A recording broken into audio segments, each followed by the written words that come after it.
बता दें कि 23 मार्च को धामी सरकार के 3 साल पूरे हो रहे हैं। इस मौके पर प्रदेश भर में जिला मुख्यालय पर कार्यक्रमों का आयोजन किया जाएगा, जिसमें सरकार की 3 साल की उपलब्धियों को बताया जाएगा। वहीं सरकार के 3 साल के कार्यकाल पूरा होने को लेकर सीएम धामी ने प्रदेश की जनता को नमन भी किया है।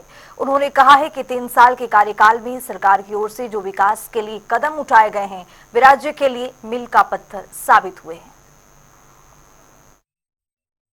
जनता को नमन करता हूं, जिन्होंने 2022 में आम चुनाव में हमारे प्रधानमंत्री आदरणीय नरेंद्र मोदी जी के नेतृत्व और उनके मार्गदर्शन में उत्तराखंड में एक मिथक तोड़कर, एक परिपाटी बदलकर, एक इतिहास बनाकर उत्तराखंड स्थापना के बाद लगातार भारतीय जनता पार्टी को फिर से सेवा का मौका दिया, हमको सरकार में आने का मौका दिया और हमने लगातार आदरणीय प्रधानमंत्री जी का मार्गदर्शन लेकर अनेक उत्तराखंड की जनआकांक्षाओं के अनुरूप यहाँ की माताओं बहनों के उत्थान के लिए, नौजवानों को रोजगार से जोड़ने के लिए, यहाँ के मूल अस्तित्व को बचाने के लिए अनेक निर्णय, ऐतिहासिक निर्णय हमने लिए।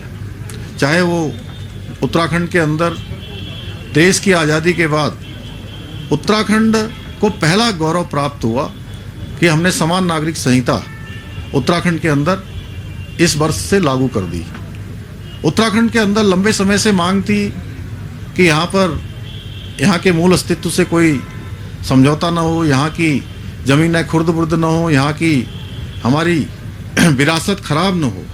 हमने भू कानून, सशक्त भू कानून, भू सुधार के रूप में हम उसको लेकर आए हैं। चाहे धर्मांतरण रोकने का कानून हो, दंगा रोकने का कानून हो, ऐसे अनेक कानून बनाकर हमने देवभूमि उत्तराखंड की जो जन आकांक्षाएं थी उन आकांक्षाओं के अनुरूप काम किया है।